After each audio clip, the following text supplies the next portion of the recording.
আমাকে দেখিয়েছিলাম। ও পড়ালেখা জানা মানুষ। ও আমাকে যাই বললো, আমিও তোমাকে তাই বললাম। তোমাদের তো জমি জমার অভাব নেই, এই বাড়িটা অন্তত বাদ দিতে পারো না? আমি আমার ছেলে মেয়ে নিয়ে এখন কি করব? কোথায় উঠবো? ওদেরকে নিয়ে তো পথে বসা লাগবে এখন। আমি নেহায়েতি দয়ালু মানুষ বলে তোমাকে 3 দিনের সময় দিচ্ছি। এই 3 দিনের ভেতর তোমরা নিজেদের ব্যবস্থা করে নাও। ঠিক আছে, দেখছি কি করা যায়।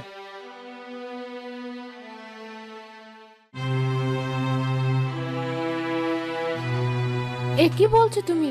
এখন আমরা কিভাবে কি করব? কোথায় গিয়ে উঠবো ছেলে মেয়ে নিয়ে? আগে পেটে ভাত না থাকলেও অন্তত মাথা গোঁজার ঠাঁই ছিল, এখন তো সেটুকুও থাকলো না।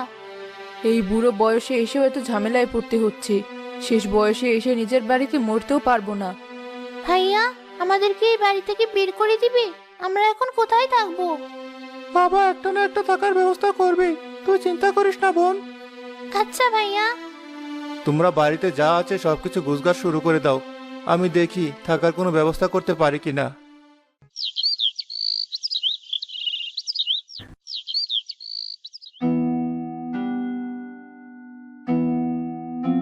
বুঝলেন তো ভাবি, এতদিনে এসে আপনাদের কেমন অসহায় অবস্থায় দেখতে মোটেই ভালো লাগছে না আমার। আমার বাবা ছিল সুমনের দাদার একজন বিশ্বস্ত কর্মচারী। তার দয়ার কারণে আজ আমি এ পর্যন্ত আসতে পেরেছি। তিনি আমার বাবাকে অনেক ধন সম্পত্তি দান করে গেছেন। চুপ থাক তুই মিথ্যুক, আমি সব জানি তোদের চালাকি। আমার শ্বশুরের সরলতার সুযোগ নিয়ে সবকিছু লিখে নিয়েছিল তোর বাবা। এখন আবার ভালো সাজার নাটক করতে এসেছিস আমাদের সাথে? তোর দয়া নিয়ে বেঁচে থাকার চেয়ে আমরা না খেয়ে মরে যাব, তাও ভালো। মা তুমি শান্ত হও, এমন করো না। সে আমাদেরকে 3 দিন সময় না দিলে আমরা বিপদে পড়ে যেতাম। এখন অন্তত ছোট হলো একটা মাথা গোঁজার ঠাঁই পেয়েছি অন্যের বাড়িতে। ওদের জন্যই তো আজ আমাদের এই করুণ অবস্থা। বাপের থেকেও বড় হারামি হয়েছে তার ছেলে। এজন্যই মানুষের ভালো চাইতে হয় না। মতে, ওদেরকে বাড়ি থেকে বের করার ব্যবস্থা করো তাড়াতাড়ি। নিজের জায়গাতে অন্য মানুষের এত হাউকাও দেখতে ভালো লাগছে না। আপনার হাতে দলিলটা দেখি, যেখানে আমার বাবা আপনাদেরকে জমিটা লিখে দিয়েছেন। এই নাও দেখো। অবশ্য তুমি ছোট মানুষ, তুমি এসবের কি বুঝবে?